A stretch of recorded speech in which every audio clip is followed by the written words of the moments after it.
All right, we picked up these knuckles from Strip Technologies over there in East Knoxville, and they sandblasted these. It cost us $30, but you can see right here the little divots where the pads ride. So John is going to fill those in with some weld, and then we're going to go back and file this down and smooth it down. So we've got 4 little areas to do.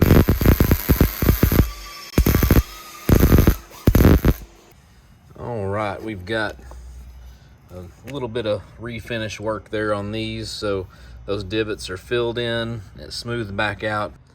There's a couple of coats of Steel-It paint on the knuckles. They're ready to go back on. Got the axles in the process of replacing the joints, and here's what they look like before. They actually, if you hold the shaft up like this and it moves freely, then the joint's usually pretty good. Sometimes you'll have a little movement back and forth here, but these are all tight. But we want to go ahead and do some maintenance while we're at it, because these have the older 297 joints, which do not have the forged cross shaft. So here is the joint that we took out. As you can see here, all of the bearings are still in it, but this particular one right here, if you look in there, it looks like it's starting to dry up, and that one was the one that was right here on this post. So you can see the difference here between one that has plenty of grease left in it and the bearings are still moving freely. This one here felt smooth, but you can tell that one was getting ready to go bad and fail on us. So I've taken a wire brush to the yokes here, and then this is the long side shaft that goes in the tube, and it was rusted from here in about 3 or 4 inches. So took a wire brush to all this. We're going to put the new joints in there and give these things a coat of paint or 2, and we'll get these put back in. Okay, here's a comparison between the old and the new. This is the original Spicer 297 joints, and they have been superseded by the 5-760X joint, which is this one right here. So here's the part number for those axle joints. You can pick those up in the neighborhood of $25 to $30 a piece. We picked these up from Knoxville Drive Line over here in Knoxville. But you can tell here there's a reinforcement rib around the middle to make the center cross a little stronger. And I'm told this is a forged joint and this one is not. I'm not 100% certain there. Maybe you can correct me in the comments below. But we're going to get these shafts put together, and we are hopefully going to get this front axle put back together today. And one thing you want to make sure whenever you get done is you want to make sure this moves freely that way as well as this way. So you don't want any binding or anything going on right there. And you can see right here, I ground a little bit of this nub down. That way it would fit in our ball joint press so that these things would go in smoothly. That little hump sometimes prevents the joint from going in straight. So I ground those off just a little bit. It's not gonna really decrease the strength of that axle any, because weak point is still gonna be this joint. But anyway, we're gonna go ahead and get some paint on this and move on to the next one.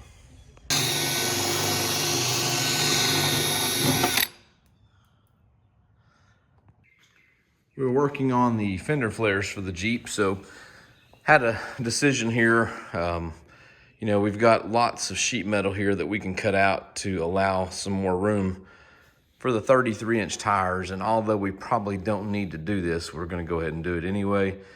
But this is the Bushwhacker flat fender kit.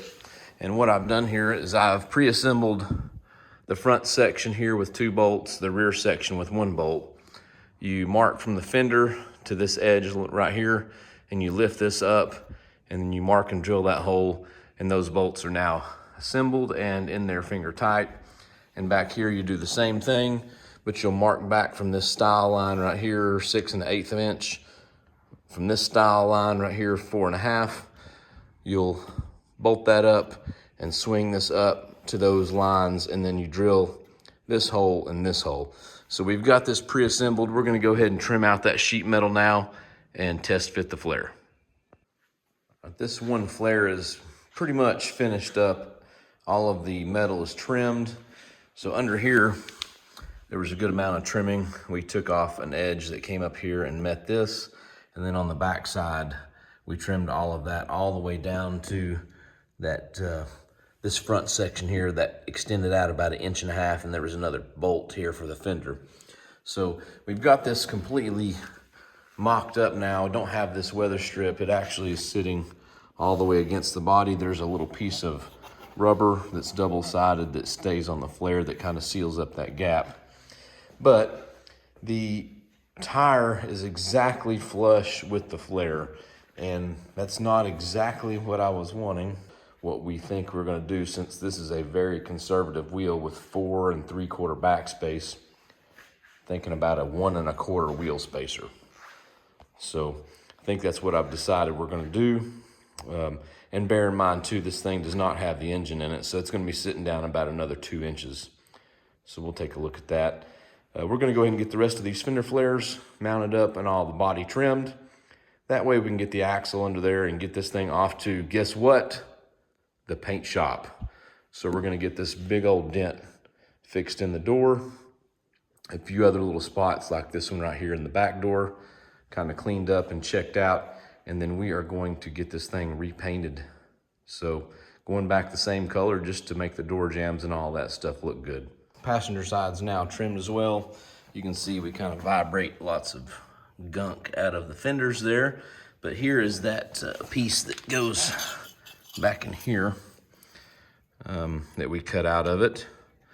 And then of course the other piece of metal and that bolt. And here is the piece of fender that we trimmed out. So we're gaining probably 2 inches in the rear, about 1/2 inch all the way around, and then about 1.5 inches to 2 inches in the front area as well. So pretty good amount of clearance you gain by adding these fender flares.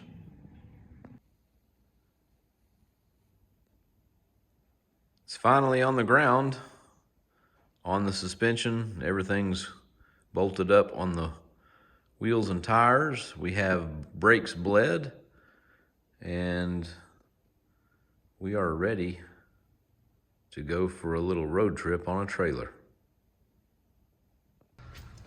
All right, on the rear bumper of the Project Cherokee, we are using the Rusty's Off-Road rear bumper, and it comes with 2 of these brackets, and these brackets give you just a new mounting point for the bumper, but they're held on with 4 of the 17mm head. It's a 10 1.5 hardware, 4 of them on each side, and you'll just center those up. There's a slotted hole here, so you'll just center those up, and then once you do that, you can slide the bumper on, and then there is some 1/2 inch 13 hardware that goes in to hold the bumper in from the back face.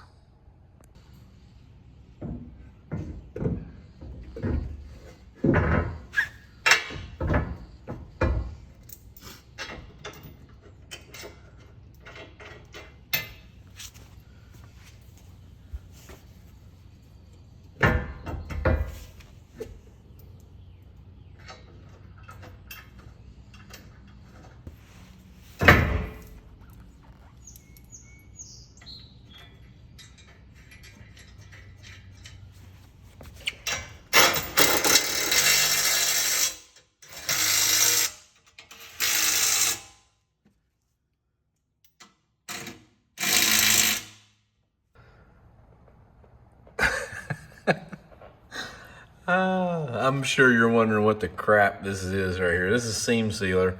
So what I've got here is this black 1K seam sealer.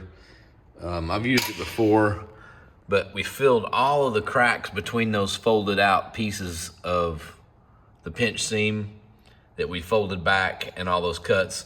And I've squirted it down in all those cracks, and then I put a big old gob down the middle. And what we're gonna do is just smooth that out. I am no body man, so forgive me. But we've done that on the front and the rear here. And you can see right there how we've got that going down in there. I'm gonna do something with that cavity right there, but we're not sure yet. But this is in preparation for those fender flares we're gonna get put back on. So bear with me here. I think it'll turn out pretty good. All right, so that seam sealer's been kind of spread out there. You can see here's the back side. We just kind of smoothed it in all those cracks. We're gonna leave it for a few days and let it dry. but look at the glass above that now. So yeah, we got this thing painted. That was a very last minute decision, but step back here and get you to take a look at that. Sharp. So I did fixed a few dents in it. Got a 3 or 4 coats of base, 3 or 4 coats of clear. Our pal Jim hooked us up with that, and it looks really slick. There's a few little dings in it still, like that rain gutter. That's no big deal. You can buy a new one of those if you want to, but everything looks really good. Very pleased with the paint job. So we're gonna start putting this thing back together. You can see here we've already got the front fender flares on. And we also have another decision to make, and that's gonna be whether or not we keep these or not. So we're gonna mount up some different ones on the other side. Okay, I don't know if y'all remember this or not, but this plug goes in to hold the C-clips in, and see how I can spin it and push it in all the way, and we can see the snap ring groove now. So that plug was too large of a diameter, and I had to have a machine shop cut it down. So that's all finished up, and I just need to find a snap ring now too, because this thing has been on the shelf for a while, and we cannot get anybody to answer a call or help us out to get this plug or that snap ring. So we already had that, it was just too big, it was probably packaged incorrectly.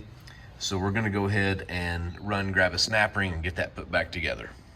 So we had a customer come through, he works at Fastenal, and was able to get us a pack of these snap rings, and that thing worked out great. So we've got it right there, and it fit in there perfect. So we've got this thing done on the rear axle. Now we can bolt our cover up for the last time and get this thing on the road. So one thing I don't remember if I showed you in a previous video is this stuff here, Evaporust. We picked that up from Harbor Freight, and man, this stuff works really well. These are look at this gunk that's coming off of these. This is the exhaust manifold bolts that we're cleaning up right now, and it does an incredible job. This stuff kind of is a yellow, looks kind of like urine when you pour it out, but it let it sit in there for a few hours. We might let this sit overnight, but just ever so often we come down here and slosh it around. But it's really gonna clean up these things. And then we've got our oil filter adapter in this, and don't forget to put new O-rings on that. Those are bad for leaking. So we're gonna do that today and get that put on as well.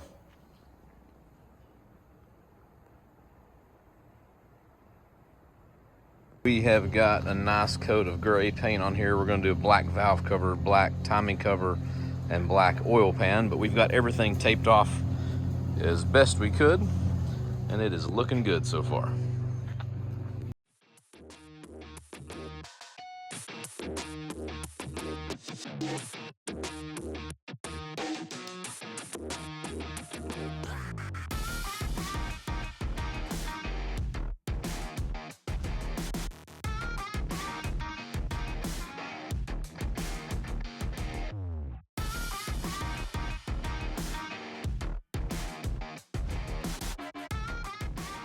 In reassembling the accessories on the engine, we discovered that right here where these bolts go in, the block that we have is a Renix block. So this boss right here was threaded, and we need it to be, and that's why we got this bolt thinking we would need it, but we don't.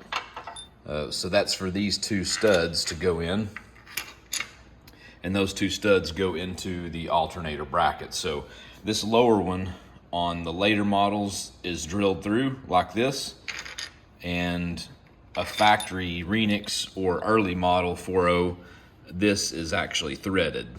So we had to drill that out with a 3/8 drill bit. Alternator and bracket are on. The AC compressor bracket is on, and we've got the pulley slid on here. One thing that we did discover that we're missing, since this is 2000 and up head and a Renix block, is there's nowhere to mount our coil pack. So normally this thing goes on somewhere about here. So we're gonna have to do a remote mount kit over here somewhere, and maybe mount it inside the fender well. The engine is finally in its resting place, and we got some new Mopar motor mounts. Those were just some old stock that we had at the shop that had been sitting there for quite some time. So we used those. So the engine's mounted, transmission is bolted up back there. We've got a new oil pressure switch or sender in, and we are filling it with oil. So we're using just Napa 10W30, but then we're adding this Lucas TB Zinc Plus. So that's gonna help for break-in, especially on this flat tappet style engine. This is what you need it for. So whenever we go to start this thing up for the first time, if it starts up and runs, we're gonna keep it running for about 30 minutes and keep it running in the 2000 RPM range. But anyway, we are working on the accessories and whatnot, getting some of these things done. Got the engine coolant recovery jug all cleaned up. That thing was extremely nasty inside. It took a while to get that cleaned. And then we cleaned up the battery tray and painted those 3 nuts, and then painted these battery hold down studs to look a little bit better.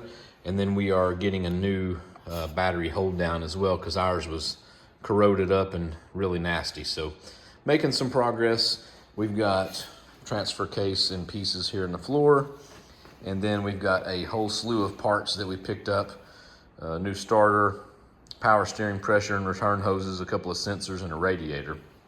And then over here we've got some stuff that we're gonna clean so that we can get this stuff put back together.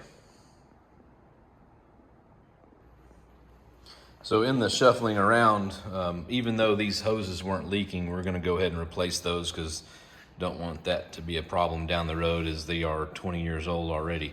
But in the moving around, this thing fell and busted. So we got a new pulley. I can't believe this is like $12. So hopefully it works and lasts.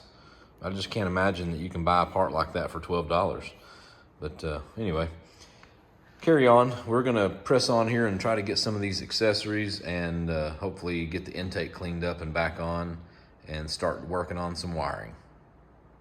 The reason we've not put the distributor in is we've got this thing full of oil now, and we've got this old distributor shaft that we've used for years, and we just chuck that up in a drill, and you can see what the tip of that thing looks like there.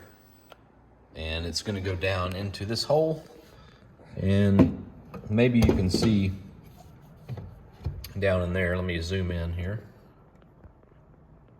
So it's gonna key into that little guy right there, and we're gonna use the drill for several minutes. And what that's gonna do is build up pressure and fill every void in this thing with engine oil. That way when we start it up, it's already primed and it doesn't run dry at all. Even though we have assembly lube on everything, it's still gonna be coated thoroughly. I'm doing this so hopefully you can see in here.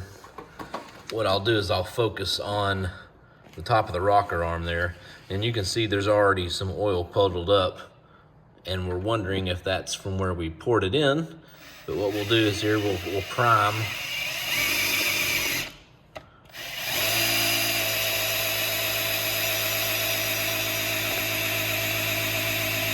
And you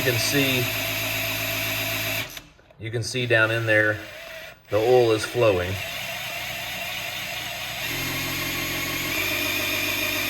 We've got the harness for the Cherokee out, and what we've done is every one of these circuits here that you see new conduit on.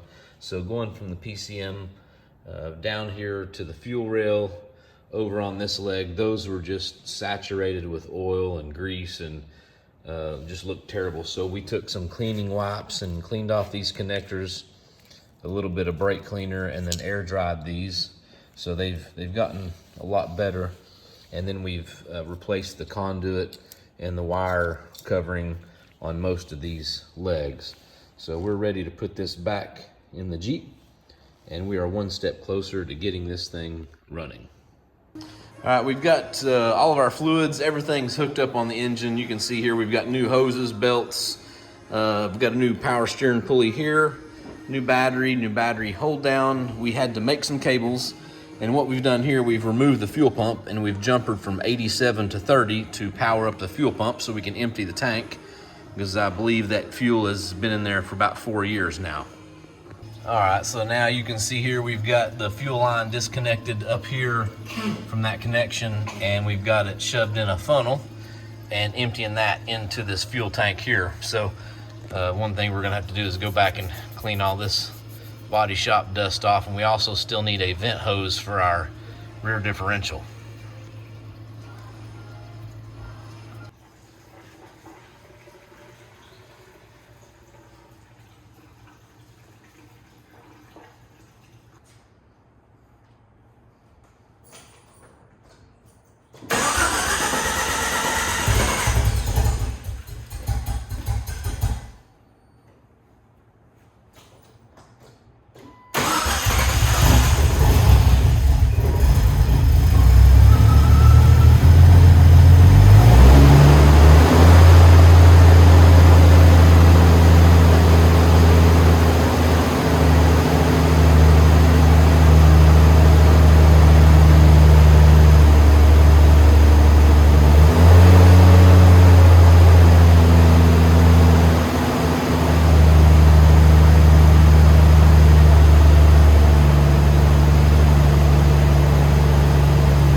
All right, so we're back in the shop today under the XJ project, and remember this is the upper shock mount, which we forgot all about until we drove this thing.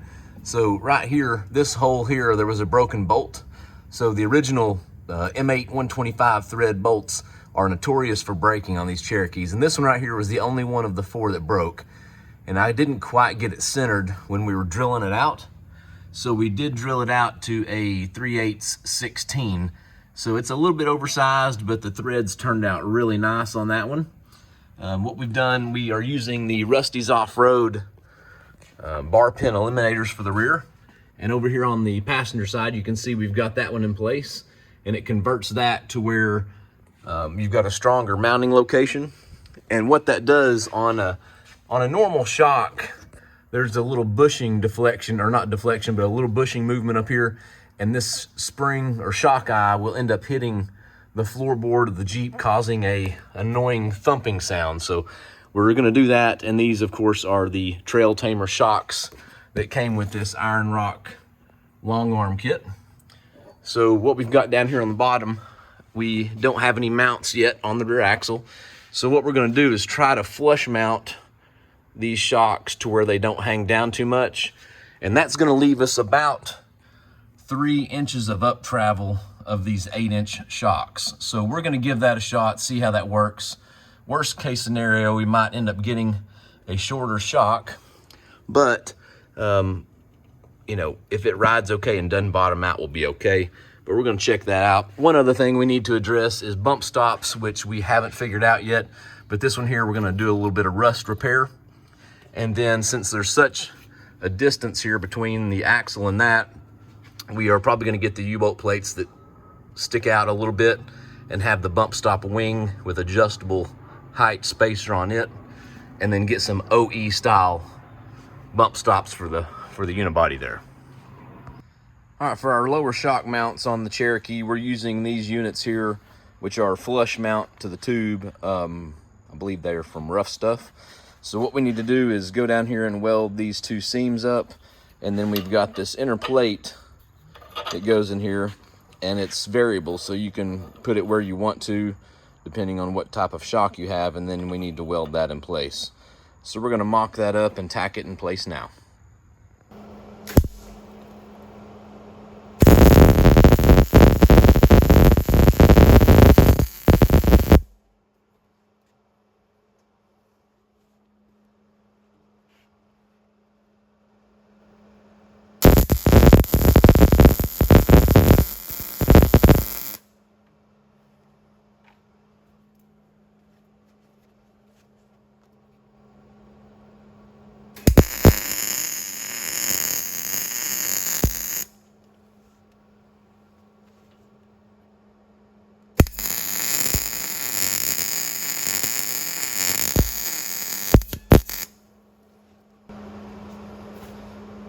All right, so we let those outer two seams cool off, and now we have the shock in there mocked up with this inner plate, and we're just gonna tack it in place enough that we don't melt up this bushing.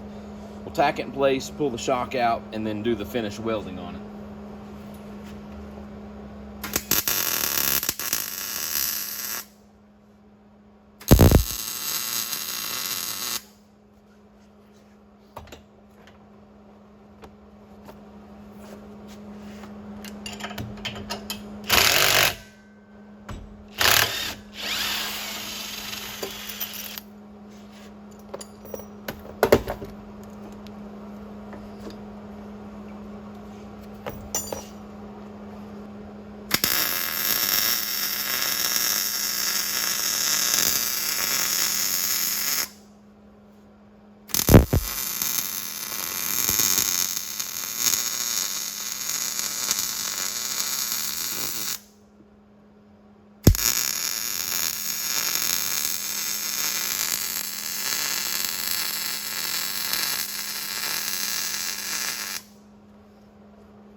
We have these Rusty's off-road bar pin eliminators, and it's simply going to bolt on with these two factory bolts. And of course, this is the driver's side where I had that one break on me, and it is drilled out to a 3/8.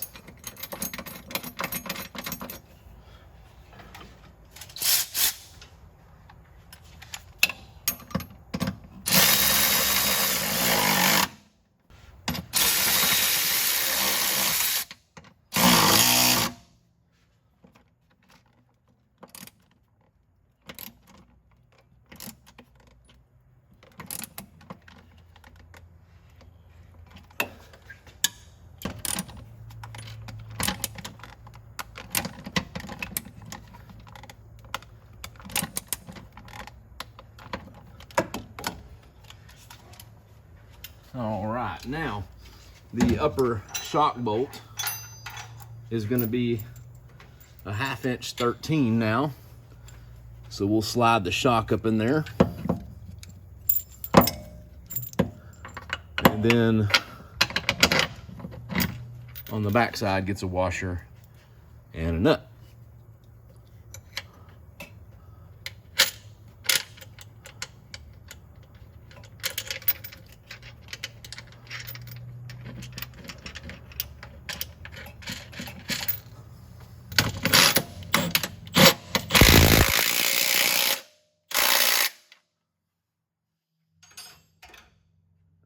So upper mounts are finished on both sides.